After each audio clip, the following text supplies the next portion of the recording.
eventually you get absorbed in, and you are Sonic.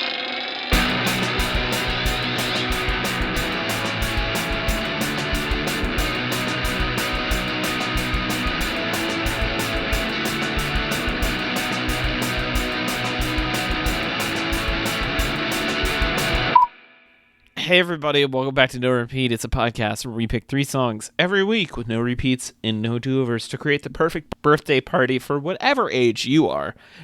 Joining me are my co-hosts, Tyler Reed. Actually, I like Burger King more. And Sean Evans. Well, you worked at Burger King, didn't you? I did. The lounge, when it was the lounge? Yeah, the BK Lounge. Yeah. Working that flame broiler. And then Sonic Drive-In. And then, yeah. Oh, that was a sad time. And then Dunkin' Chipotle. Donuts. Oh, and then Dunkin' Donuts and then Chipotle. Dunkin' Tyler Donuts, then really Chipotle. has worked all the pillars of the fast food empire. Why aren't you consulting for like Yum Foods or something? I should. And if you're wondering, yes, a lot of my artwork during college was fast food based. Yeah. It was. I remember this true. phase. I had some. I needed to go to therapy, but Yeah, it was a way of working through the trauma. But we are plumbing the depths of all of our childhood trauma this week. Tyler, what was our challenge? this week we were trying to find the perfect song for ball pits as an adult, submitted by me. And if you hate this challenge and you got a better idea for a challenge, you can DM us, add us, No Repeat Pod on Instagram or Twitter, or you can always send us an email, norepeatpod@gmail.com. Thanks so much. I was really waiting for him to say, shut up and submit a challenge. That's better. Shut up! Submit a challenge! All right, folks. Most of you probably remember what ball pits are, but just in case you're curious, I'm going to read to you the Wikipedia article for ball pit. Great. A Thank ball pit, originally called a ball crawl, also known as a ball pool or ball pond, is a padded box or pool filled with small, colorful, hollow plastic balls, generally no larger than 3 inches in diameter. They are typically marketed as recreation and exercise for children. They are often found at nurseries, carnivals, amusement parks, fun centers, fast food restaurants, and large video arcades, frequently incorporated into larger play structures such as mazes, slides, and jungle gyms. They may be rented for parties, and smaller versions are sold for home use. Eric McMillan created the first ball pit in 1976 at SeaWorld Captain Kids World in San Diego. So there you go.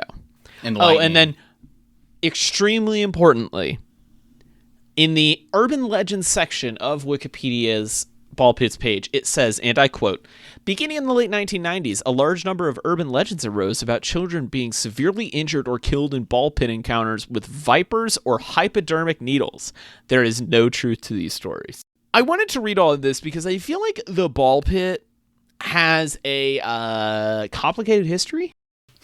Yeah. We all grew up in like peak ball pit, having been born between 1988 and 1994-ish, the like core millennial birth age demographic. And ball pits were everywhere. I remember many, many times playing ball pits as a kid and never worrying about them until all of a sudden it was like, ball pits are unclean, ball pits are gross, you should not go in ball pits, they're terrible. And then somewhere in between then and now, the trampoline park became a thing, and then the giant like foam pit became a thing where you like jump off of trampolines or ramps or whatever into foam pits, and I'm like, this is just the ball pit but different. Okay, let me ask you a quick clarifying question to you and Tyler. I'm going to give you a ranking system, okay? And you need to tell me where ball pit falls on this scale, okay? 1 is Sunday afternoon youth group at church, being a very safe place. 10 is hypodermic needles inside of Halloween candy. Where do ball pits fall? Are you talking about... I feel like I'm confused by the 10 because that's like, wouldn't you just be like a... These were things that were part of our childhood. Like, Oh, okay, yes, got it. yes. It's like... Okay, so are we answering this in terms of like our current understanding of them in our like media savvy you're wrong about podcast era, or are we talking about like how we were as kids? You can do both. You can do whatever you want.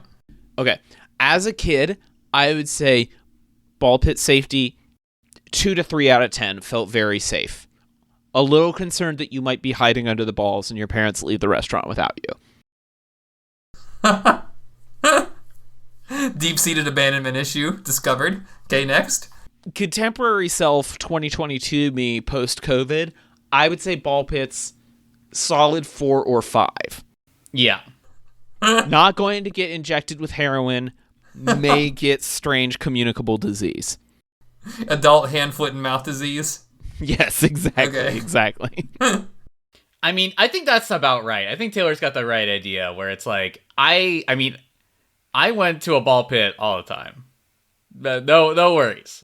He's okay. Was never curious. Yeah, I turned out all right. I'm fine.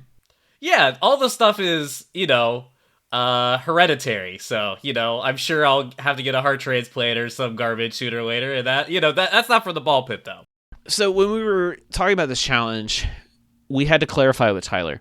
Is it you are an adult in a child-sized ball pit, or you are an adult in an adult-sized ball pit? And then we discovered perhaps the most disturbing thing I've ever seen. A ball pit pop-up bar A in sexy New York ball City. pit. Yeah, no, make sure you emphasize the sexy part. I will put a link in the show notes. Listener beware. It is safe for work, but only barely. It's like a bunch of Urban Outfitters 20-somethings in a ball pit, but all the balls are filled with like those little radio-controlled LEDs that they pass out at like the Olympics opening ceremony, so they can like light up the balls in different colors and stuff. And it just looks like the hippest, grossest way to contract an STI. It's awful, and I hate it. The ball pit that I want is like the Rob Dyrdek ridiculousness ball pit, which I think he had a foam pit, not a ball pit. I feel like you're right. But I want to like ride rollerblades off a ramp and land in a ball pit. I want the like stupid innocent joy of like, I'm gonna do something dumb, but there's gonna be like a bunch of semi-toxic plastic to catch my fall. Taylor's gonna be like he's gonna sound like the pig from the insurance commercial, like a decade back when it went with the Wilbur out the window. Yes, you know the what I'm talking about. wee. Whee! Yeah, that one. Yes. That's where I'm at. That was my spiritual like journey with this challenge. I'm like, the ball pit, if it's gonna fit a person in it, it's gotta be as deep as a swimming pool. It's gotta be at least 6 feet deep. And at that point, like, you can do dives, you can do jumps and stuff. Like, Why would you dive into a ball pit? It sounds like why not? Scrooge gotta spread out. McDuck it. Why not? Well, like I kind of like preambled this like when we were talking about this challenge, but it's like you don't want to have a situation where you Scrooge McDuck, where it's like it seems like a lot of fun to jump into a bunch of coins, but like there's been 10 billion like video essays that's like he would actually completely like bust his head open, he'd kill himself immediately. You're like, okay, well, it's But a I'm cartoon. I'm What? saying the 3-inch diameter plastic balls are much softer of an impact than a bunch of coins. Yeah, I'm sure it would still like. Is it still gonna feel unpleasant? Yeah, like it's gonna be belly flop hurt. Yeah, but on the scale of like belly flop to jackass stunt, it is much closer to belly flop. Yeah, I'm not getting my nipples tasered. You're right. It feels way more attainable.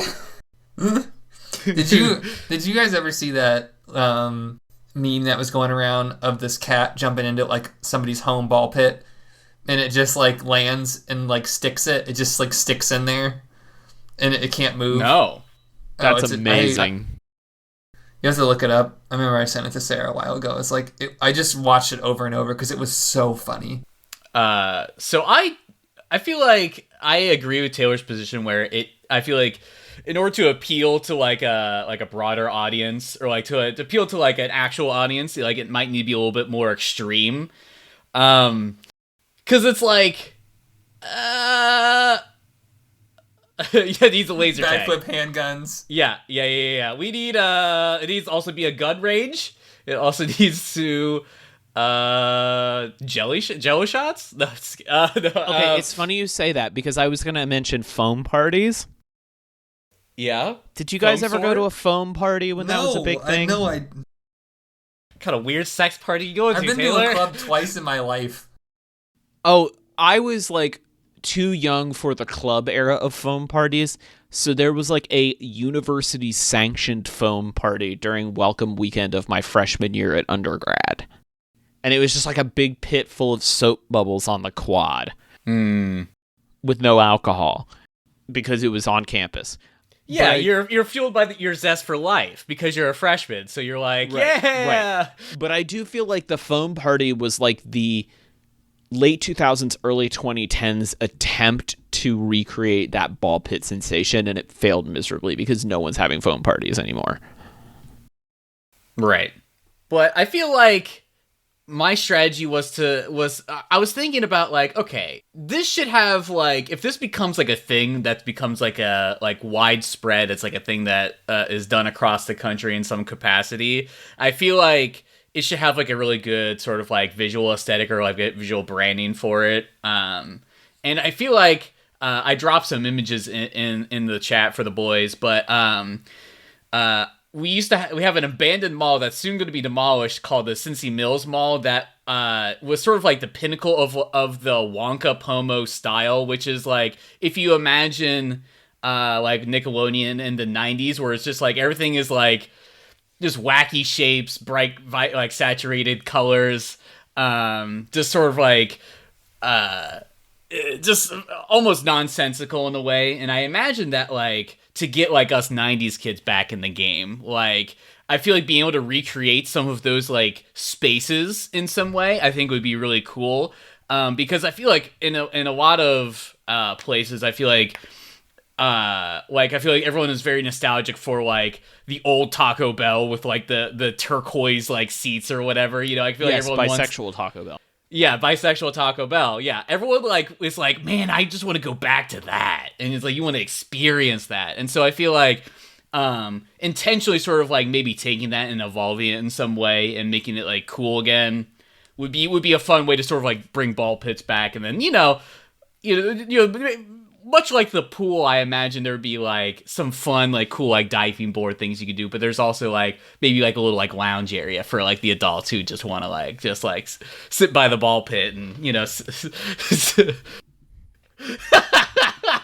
Yes, that's how I want to spend my vacation. You're gonna have a At the swim side up bar. of the ball pit. Yeah. Swim up ball pit bar. Swim Yes. up ball pit bar. Now we're cooking. Sean, do you remember ball pits? Do you have any nostalgia? Do you want to go back to the ball pit? I do remember them. I think like similar to you when you were a kid, I feel like when I was of the age to be in ball pits, it was exciting because you can, you're free. You can like run and jump in them and stuff like that. And it's kind of like swimming without all the grossness of getting wet.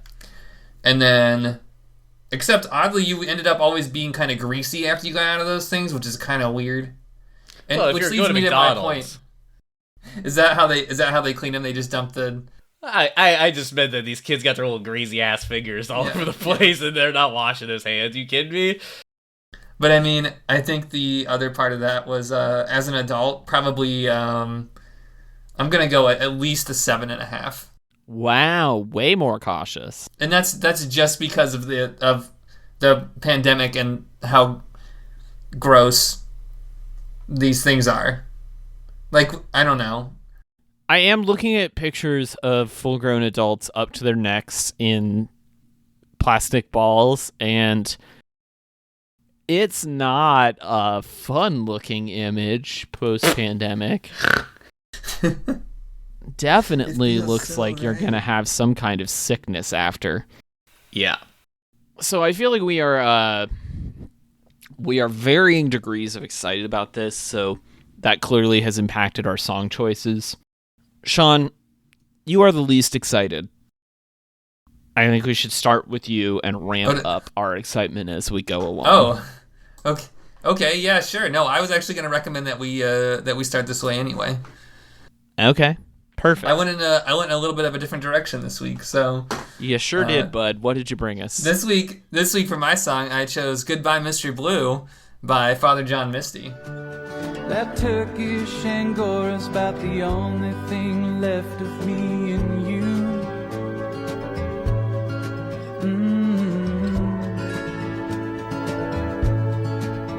Early this morning, he started making sounds that say, don't the last time come too soon.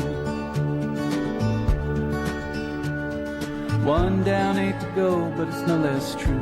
Don't the last time come too soon. Everyone's so this because this Mr. is Fun audio, Guy himself, Father John Misty. This is an audio medium, and nobody can see the awkward laughter and odd scowl that is me about to explain this song and go into a deeply sad place. When you warmed it up with Birthday Party, you immediately thought I was like, man, I really messed this week up again. So let me talk about this song first. So I've been listening to this album a lot lately because I've had the fortune of being able to fly more via like work and vacations and different things like that. And this was one of the only albums that I have downloaded on my phone because I always forget that you have to download on Wi-Fi. And I'm like, oh crap. It's like as soon as I get in the car, I'm like, oh no, I should get this one. And then it's over. So then I'm just like toast because I don't believe in joining Wi-Fi networks outside of my own home. Fun fact. So, what is this song about? Well, pretty sure it's about Father John Misty and like losing a relationship and simultaneously losing a cat. And I know you're thinking to yourself like, damn. This really went to a place, didn't it? Adult ball pit. How do you describe this one? And let me kind of set this one up. So, my wife and I's cat died a couple years ago. And every once in a while, I'm like just overcome with grief about it that I like could have done something. And I feel like a lot of times it happens in the fall, like after I get done with bike races and I'm just driving in the car alone, which is why I have to call people a lot and talk to them because I just become consumed. And so when I was thinking about this as I was coming home today and confronting this feeling that I have, I just imagined laying in a ball pit, just like spread eagle, with like a camera kind of just slowly swirling around. And this song just plays in the background as somebody's just like trying to feel better, like trying to find someplace happy, but they just can't do it. And so you're just like laying there really sad, juxtaposed by all these like brightly colored little balls, but you can't like sink into them. You're just like forced to confront the camera coming closer to you the whole time. This sounds more and more like a horror movie, but it sounds like a Coen Brothers movie. This is it kind of has that feeling a little bit too. Like but I don't know. I like this song. At first when I listened to this whole album, I was not that impressed. I was like, oh man, this is really weird. This is that like Father John Misty crooner direction. And it's slowly growing on me.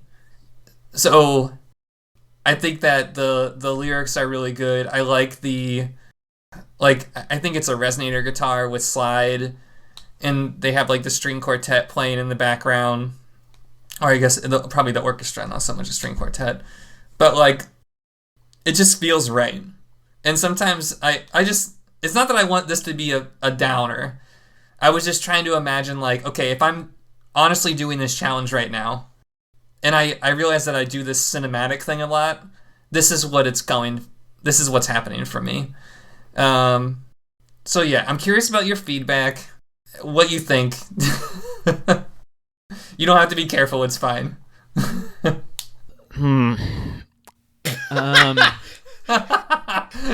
Taylor's like, yeah, damn. Taylor, you go ahead. You say whatever you're gonna say. When you first put it in, I was like, no. No. I listened to it some more. The song itself has grown on me a lot. I think it's one of those songs, like a lot of Father John Misty songs, but not all, where you really have to let the lyrics sink in to understand like what's happening. Yeah. Because he's a singer-songwriter. Like, emphasis on the songwriter, very like Joni Mitchell-esque in that way. Like, he has a pleasing voice, but it's what he's saying that's important. And this song is very moving. It has this really interesting like juxtaposition of grief and romantic loss, and also, like you said, like the loss of a pet, and a little bit of anger and resignation. Like, it's very emotionally dense, this song. It's very lived in. I feel like I understand this relationship by listening to this song. That being said, does it fit this challenge? I'm gonna have to say no. And it's weird. It is weird because it is very adjacent to this challenge. Okay. I feel like it is like if we did a challenge about like you got the pet in the breakup, this is that song. And I do think Ball Pit as an adult has a similar emotional valence where it's like no matter how drunk you are, no matter how big the ball pit, no matter how trendy the pop-up bar, like it is a wistful yearning for the past, which is what this song is about. I guess I'm just thinking like you really went full Coen Brothers absurd on this. Like it is giving Fargo, it is giving Burn After Reading, and like I adore that style of storytelling in those films. I think Fargo is a masterpiece. Not what I expected from you for this challenge. I don't know what I expected, but it wasn't this. Well, let me, Tyler, do you mind if I talk to this real quick? Please. Well, I'm just sitting here having a good time. Don't you worry about me. Okay, so I went down this road because it was surprisingly difficult to find a song that I felt did this, because immediately I was drawn to like pop punk. I thought to myself like, well, there's like a Blink-182 that would be perfect for this like joyous raucous thing. But I thought to myself like none of these songs, like I was like really digging. I listened to some Chevelle. I was like seeing that there's some hard rock party angle that you could play up here, Andrew WK kind of thing. And like nothing just felt right. Like after I listened to it a second time, I was like, nah, this doesn't work. It doesn't feel right for me as an adult in a ball pit. You know, like it's probably like I wanted to imagine that it probably wasn't always a joyous occasion, and that nostalgia can also have like some negative things, like some negative feelings maybe.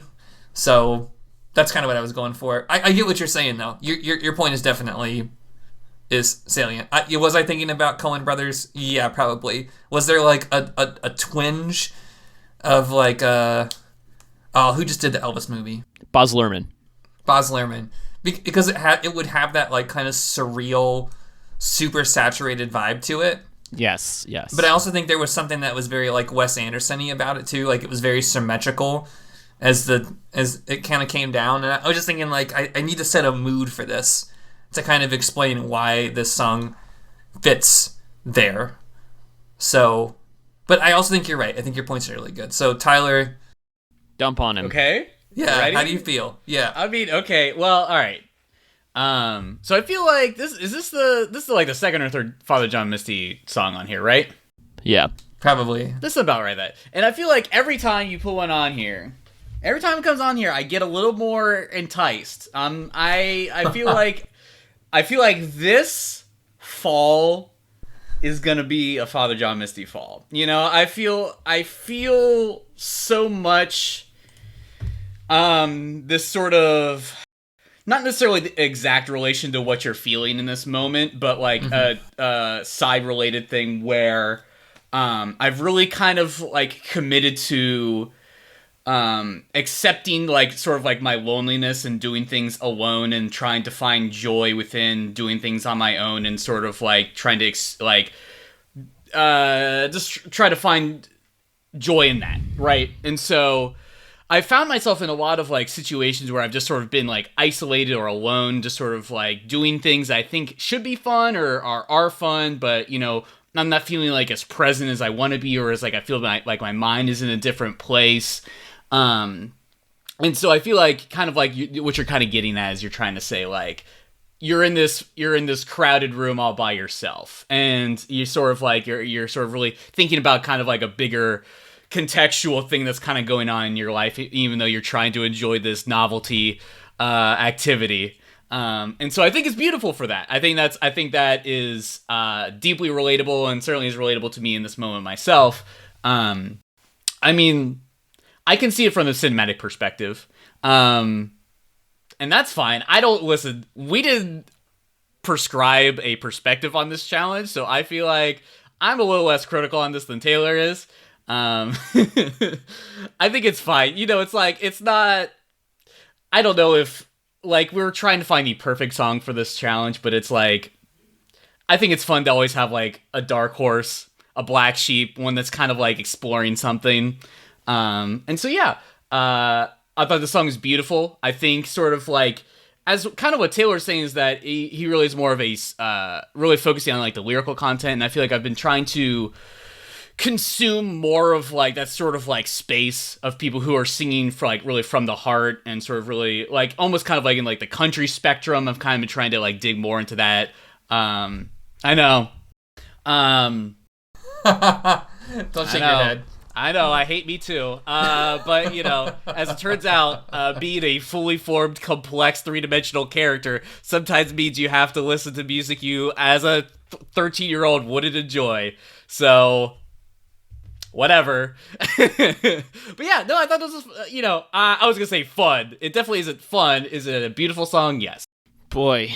All right, well, let's build a little ramp of energy levels here. I think, Tyler, you are probably the next highest energy. Sure. What do you have for us? All right, this week, I chose Radio by Moonbow.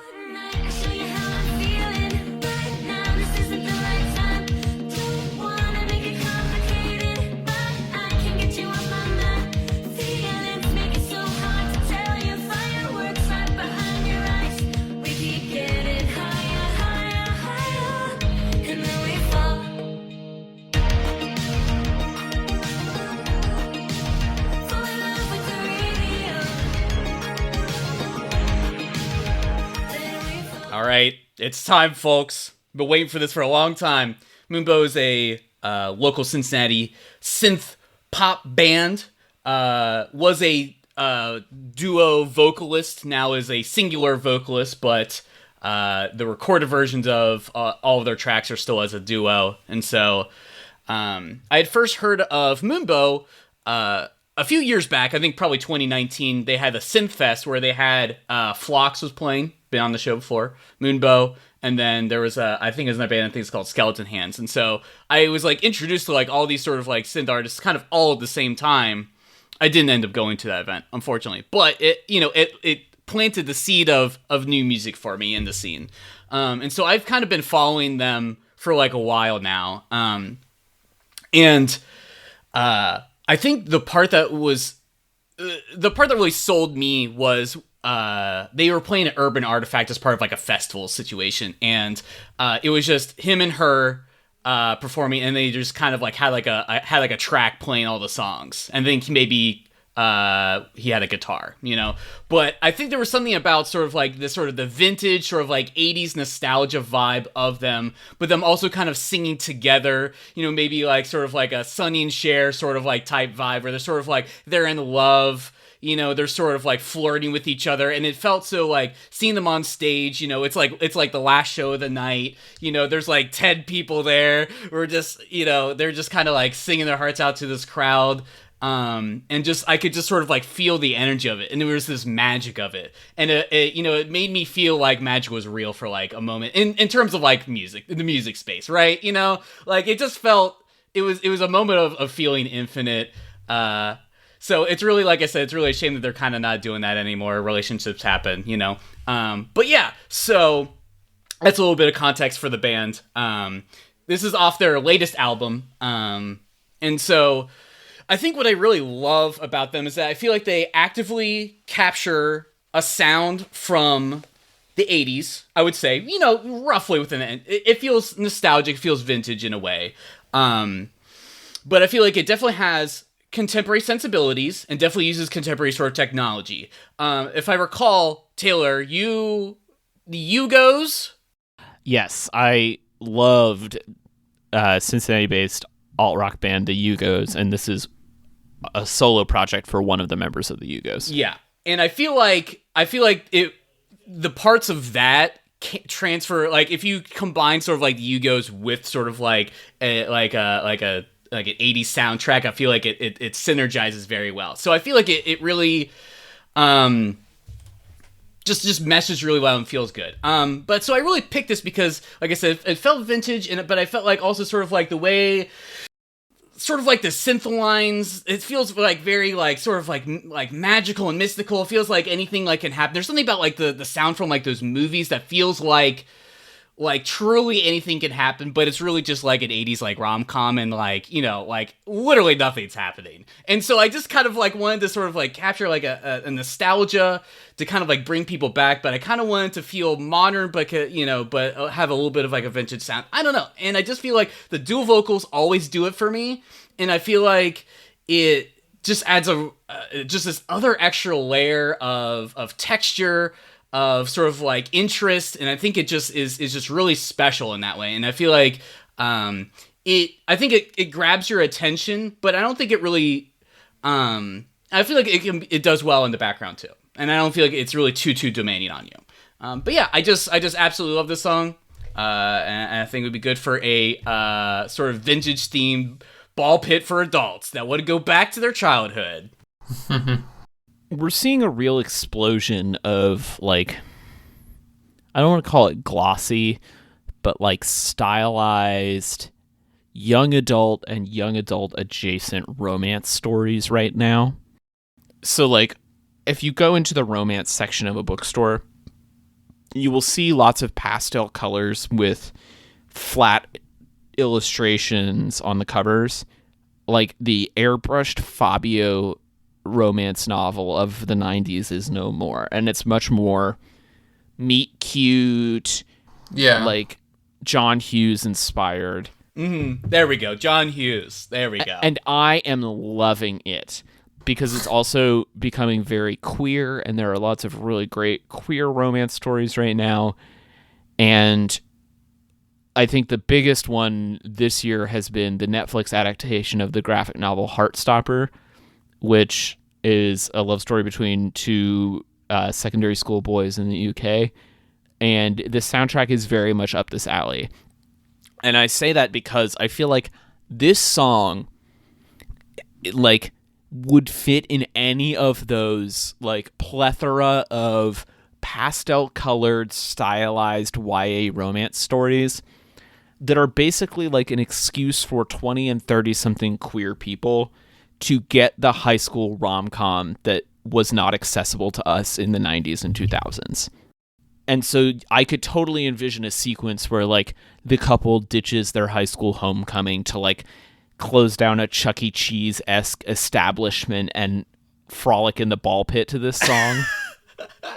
Yeah. Because even though the story is about teenagers, it's not for teenagers, right? Like, it's for people our age who didn't get to do that as teenagers because homophobia, et cetera, et cetera. Yeah. And in that way, I think you've totally nailed this challenge. Like, this is the romantic version of ball pit. You know, am I jumping into an adult-sized ball pit at a party to this? Like, am I going to a trendy cocktail bar that has a ball pit in it to this? No. This is much more like a private moment with your significant other. Maybe you, like, snuck into a place that has a ball pit. Oh, yeah. Like, yeah. Because it's a little romantic. Like you said, it's got them singing back to forth to each other. It's very flirty. But yeah, I think you went in a way I wouldn't have expected and still managed to nail it. And now I am waiting for the rom-com ball pit meet cute sequence in a Netflix or Hulu dramedy series. I give it 2 years tops. Can't you see, like, okay, close your eyes for a second and just imagine with me. Oh God! All right. Psychoanalysis time. All right. So okay. Tyler meets somebody on Tinder, right? And they go to the adult ball pit, and then, like a beautiful Free Willy, they emerge dolphin style out of the ball pit and kiss midair, and then kind of form a little heart as they go back down into the balls. Oh, for sure. Right. Someone listening to this just fell in love with you. It is the classic trope of the underwater first kiss, except in a ball pit. Oh, for sure, right. And then you realize you got a Band-Aid stuck on you that wasn't yours. Well, that's- ugh. That breaks up the tension, right? When you get out and you're like, oh, there's a Band-Aid on your back. And then you just kind of like pull it. Oh my god. Yeah, no, I think it works really well. I like the cutesy angle of it. I like the 80s synthiness of it with the updated kind of like hyper vocal production of that and how crisp it is. It's really nice. The first time I listened to it, I wasn't all that much of a fan of it, but I think on about the 9th listen now, it's growing on me. I like some of the phaser elements of the Took drums. 9 listens, he kept going. Well, I've listened to it a few more times since we've been. You're a professional, I understand. Yeah. You gotta get your listens in. No, I I understand. have to develop a taste, you know. You got to understand what you're getting before you know. But no, I think this is really well done. I think it has those nice poppy synth elements that are very aesthetically pleasing, as a ball pit is. Like when you see all the colors mixed together and it's inviting to listen to. Like this is a not offensive song in a very good way. Not like not offensive, like you're like, ugh, like this song, like Happy It's not Birthday or elevator something. music. Yeah. Right. Right. I think that it Which has, was a consideration. yeah. And you're welcome. I especially love sort of almost like it feels like a bell chime synth at the very start that kind of like goes throughout there, and I feel like that's a really interesting touch to it that I don't think I feel like I had heard before, but like ooh, you're like ooh what is that sound? Where's that coming from? And that really like grabbed me instantly. It's funny though, because I feel like Beck elevator music would actually be a pretty good song here. Yes. I was talking more about literal elevator music, but elevator music, the song by Beck, not a bad choice. Yeah. Think you did good, Tyler. You did good, kid. You did good. All right, I didn't ask for that. I just we're just having a conversation. It's okay. All right, well, that just leaves me, and we're cranking it up to probably 8.5 with this one. Yeah, we are. It's Dare to Be Stupid by Weird Al Yankovic. Talk with your mouth full. Bite the hand that feeds you. Bite on more than you can chew. What can you do? Dare to be stupid. Take some wooden nickels. Look for Mr. Goodbar. Get your mojo working now. I'll show you how. You can dare to be stupid. You can turn the other cheek. You can just give up the ship. You can eat a bunch of sushi, then forget to leave a tip. Classic Weird Al right here. Absolute classic Weird Al. We're talking mid-80s Weird Al, 1985, off the album Dare to Be Stupid. This is one of his very many, what he calls style parodies, which is essentially a pastiche. This one, if you've listened to this show at all, you will clearly let me recognize guess. as Sean. You gonna say Devo? Devo! It's very Devo, to the point where the music video references like 12 different Devo videos. 'Cause Yeah. This was peak MTV. Devo had 12 music videos. Oh, Devo had a ton of music videos. Everybody Yes. did. It was the mid-80s.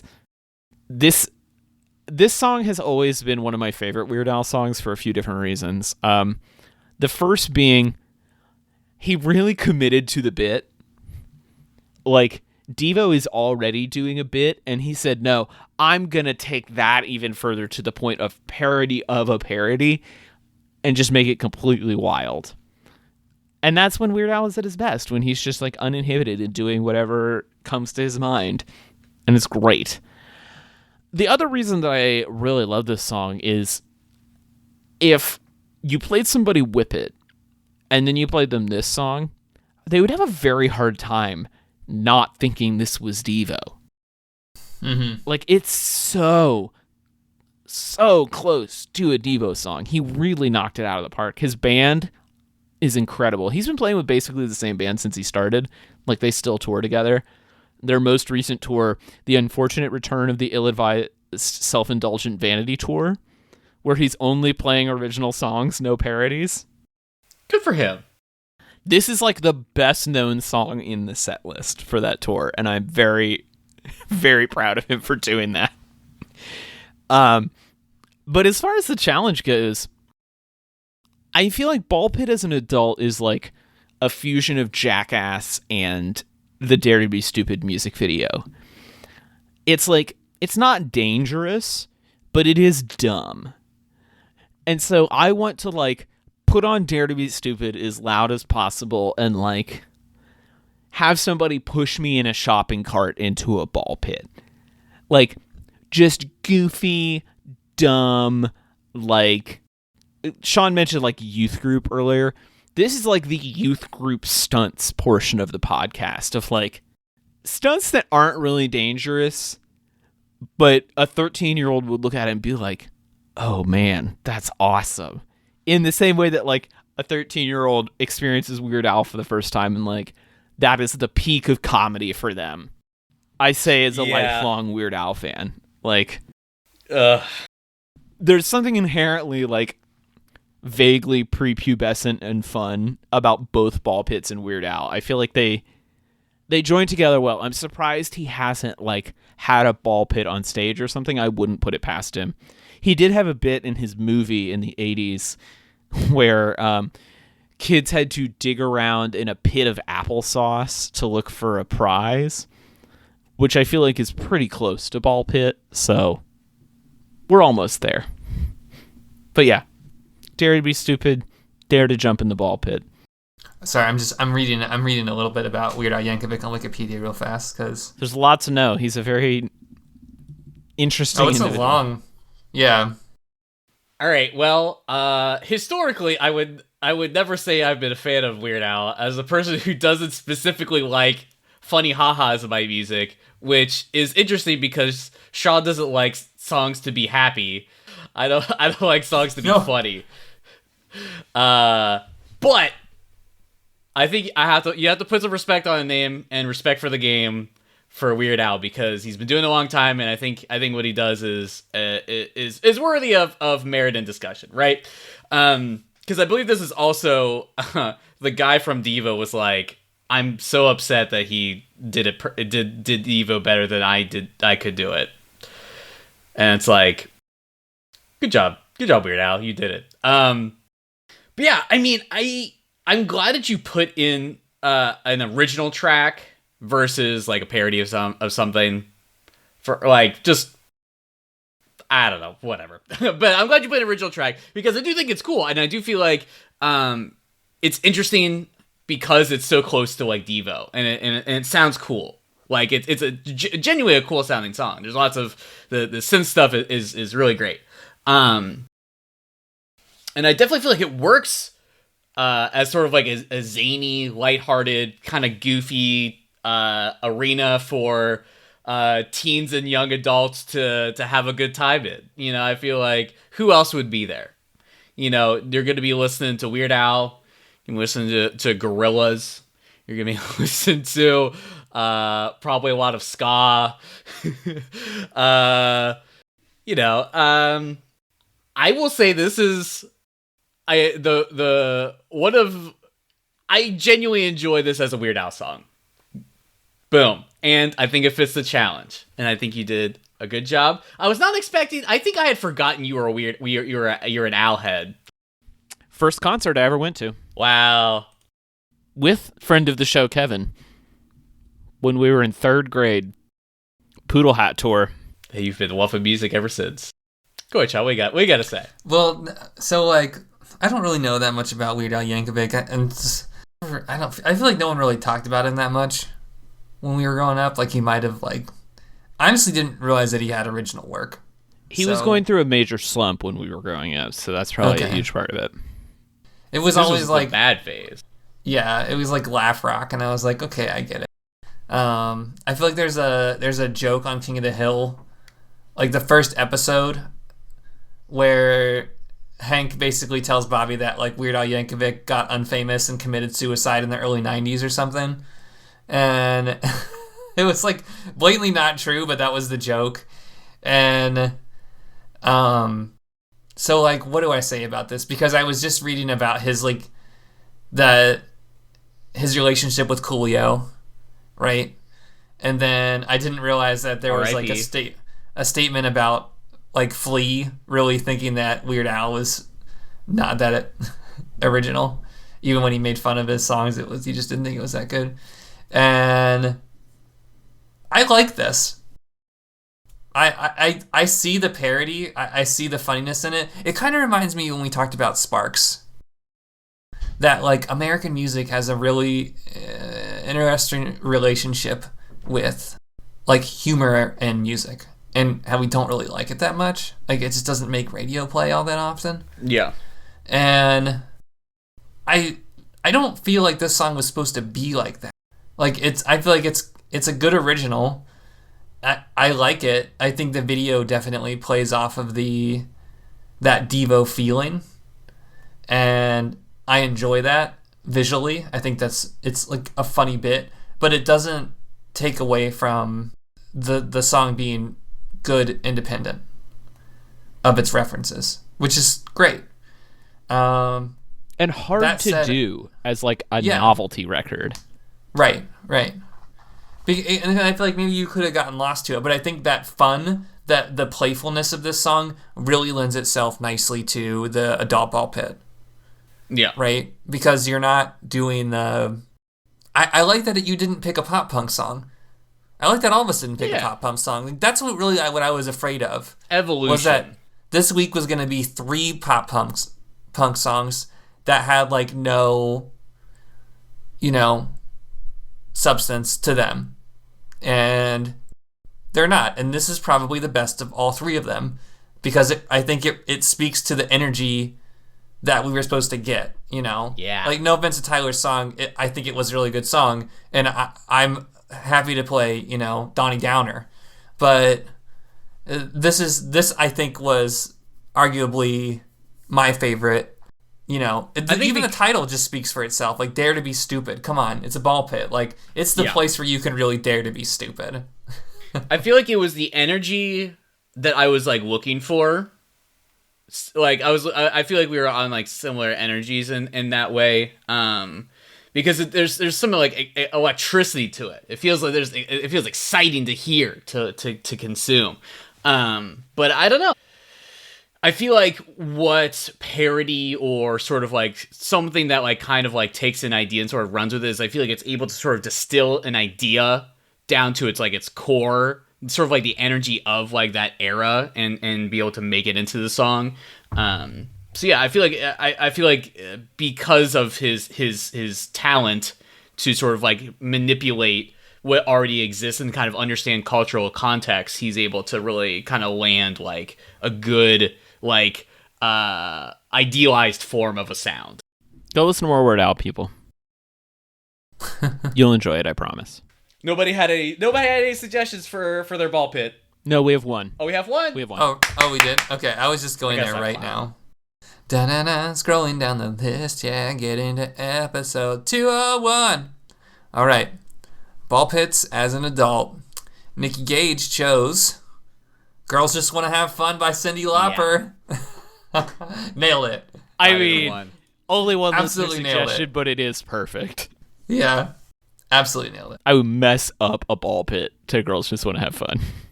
I feel like "Rain and Men" would be a good ball There you pit go. song too. Ooh, yes. Yeah. Well, the more you know. All right, so with that, it's time for our B-sides. And these are songs that were very close to being made in the ball pit, but, sometimes you just got to sit on the sideline because you were a bad kid and didn't finish your dinner. Anybody got some B-sides? I only had one, Slow-Mo by Muramasa featuring Toji and Midas the Jagabon. It's off of Muramasa's new record that just came out last week. It's one of my favorites on it. I think the record's just okay. I feel for you. I feel for you, Chaka Khan. Feel like that. Ooh, nice. Feel like that like electric harmonica solo throughout that song, real good. It's didn't feel like it had enough content. Like it was close. That one's going on the playlist soon. Don't you worry. I Feel Love by Donna Summer. You Could Be by Ans, Picture This by Cara Cara Benito, and just for fun, Saved by a Wave. Like always. Listen, you gotta add a little texture to the playlist so it enhances it in the right way you want it to go towards, okay? You gotta put a little modern flair on there. A little stink on it. My only other B-side that was my serious contender was Vitamin R by Chevelle, because I just thought it would be really fun to have a mosh ball pit. Okay. The Dimmu Borgir. And I just feel like Vitamin R Pit. by Chevelle would definitely be that. That or like maybe like the cover of Smooth Criminal by go. Alien Ant Farm. That would be a good one too for a ball mosh pit.